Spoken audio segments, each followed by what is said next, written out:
Welcome back to the Britannia Coin Company. We're a coin dealer based in Royal Wootton Bassett in the UK. Today we're going to be looking at some of the hidden messages on coins that you may not be aware of unless you are looking for them.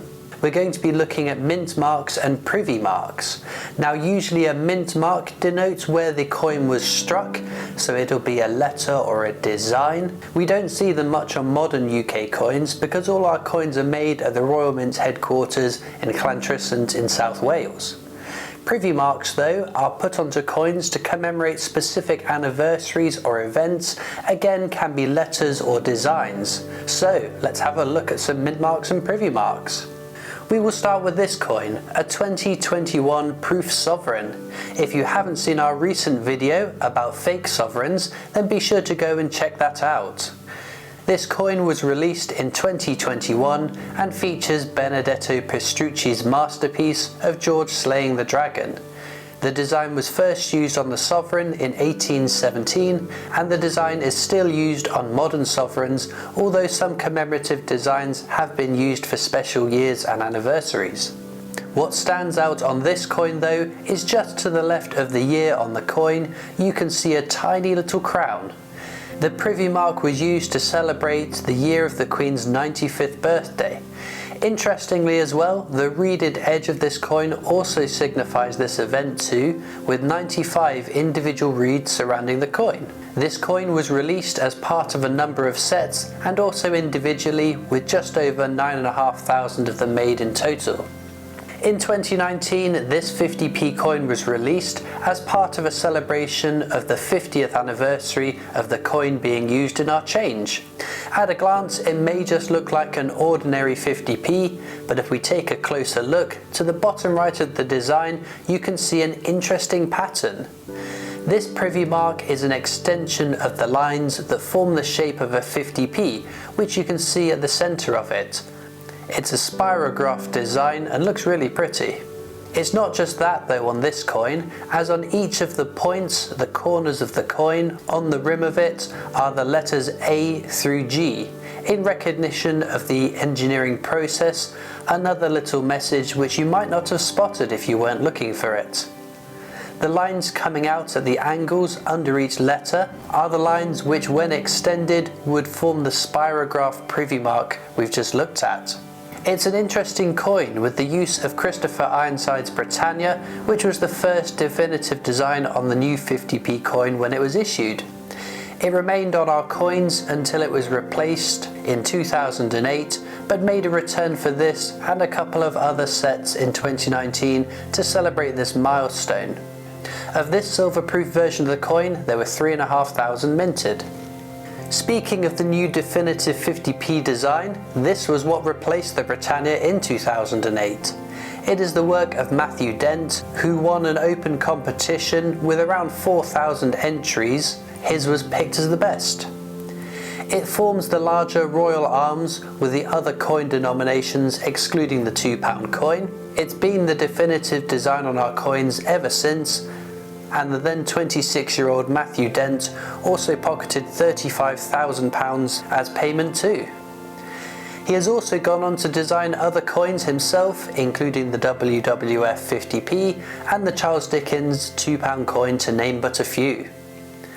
The secret privy mark here is in the bottom right. As you can see, it is a tiny little star. If you aren't careful, you'd totally miss it. So what does the star signify then?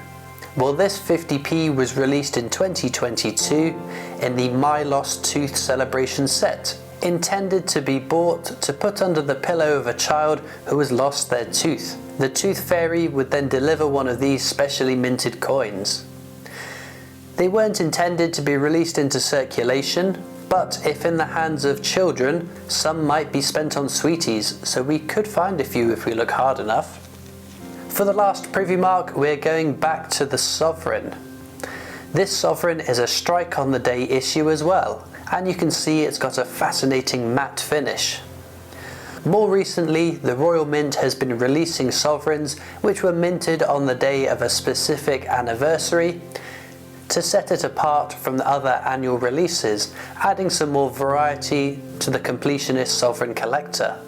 The Privy mark on this coin can be seen again to the left of the year of issue. As you can see, it's the letter V and A, and it marks the 200th anniversary of Prince Albert. He was the husband to Queen Victoria and served as her consort for 21 years until his death. They had 9 children, including their eldest son, Albert Edward, who would succeed his mother to the throne and reign as King Edward VII. The couple first met when they were 16, with Albert visiting Kensington Palace with his uncle Leopold. His and her family were keen for the two to marry, and the future queen was quite taken by him. They did eventually marry, having a very happy marriage. Prince Albert was quite the reformer too, moving the monarchy above the fray of politics and helping in bringing the royals more into the lives of their subjects, a change in strategy from the previous Hanoverian monarchs. On to some mint marks now. We will start looking at mint marks with this 1886 Queen Victoria sovereign.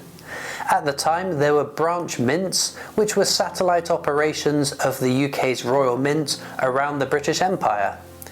The Royal Mint has previously operated in Mumbai, which was then called Bombay, in India, Pretoria in South Africa, Ottawa in Canada, Melbourne, Perth and Sydney in Australia. To differentiate which mint certain coins had been made in, a letter would have been placed on the coin. You will find it on this coin on the obverse or head side under Queen Victoria's portrait. You can see the letter M, which identifies this coin as having been made in Melbourne, Australia. Many of these branch mints went on to become the primary mints for their own country, after becoming independent from the British Empire. The Melbourne Mint, for example, is now a privately owned mint, which has a focus on gold and silver bullion coins. The Ottawa Mint in Canada is a great example, as it is now the main facility for the Royal Canadian Mint, one of the leading mints the world over, producing Canadian coinage and competing with the UK's own Royal Mint for contracts to produce other countries' coins too. This isn't always where the mint mark on a sovereign will be. You will also find mint marks on the reverse, on the line of ground on the design. We are going back quite some time now with this Edward IV Gold Rose Noble, also referred to as 1 Real. It would have been minted between 1464 and 1470. The noble as a denomination was first seen during the second coinage of King Edward III, although the weight of the coin would reduce throughout his reign, but the design went largely unchanged until 1470 when it was discontinued. The reverse features a beautiful design with a rose at the centre with a sunburst cross motif, surrounded by lions under crowns alternating. There is also a crown mint mark to the top of the legend around the coin. The crown mint mark helps to identify the year of issue and also the fact that this would have been minted at Tower Mint in London. The obverse features the king holding a sword and a shield in a ship. At this time, the portraits of kings was hard to discern, which we've covered in our recent video about identifying UK hammered coins, which you can check out after this video. We stay with King Edward IV with this gold angel. The coin would have been minted between 1480 and 1470. The obverse of the coin features an image of the Archangel Michael slaying a dragon. An image that brings our minds back to the sovereigns that we looked at earlier. The reverse has another interesting design, this time featuring another naval scene with a galley overlaid with a quartered shield. King Edward IV reigned from 1461, having deposed King Henry VI, and would reign until he was deposed and went into exile in 1470, when forces loyal to Henry VI restored him to the throne, but Edward would be back in 1471. His forces defeated the rival king's loyalists, and Edward would continue his reign until his death in 1483. The angel is a fascinating coin, sometimes given to those suffering with a disease at the time called King's Evil. English kings would place their hands on sufferers and give them a gold angel, the thought being that they could cure them. The tradition was carried on by Charles I and II, James II, and the final monarch to perform this ritual was Queen Anne. The name of the coin became so iconic that many pubs are still named after it to this day. The mint mark on this coin can be seen on both the obverse and reverse, which is a heraldic cinquefoil to the right of the head of the Archangel Michael, and denotes that this coin would have been minted at Tower Hill in London. The last coin that we're going to have a look at is another gold angel, this time minted for the reign of King Henry VII between 1485 and 1509. The mint mark on this coin is a phaeon, which you can see again to the right of the Archangel Michael. It looks a bit like an arrow.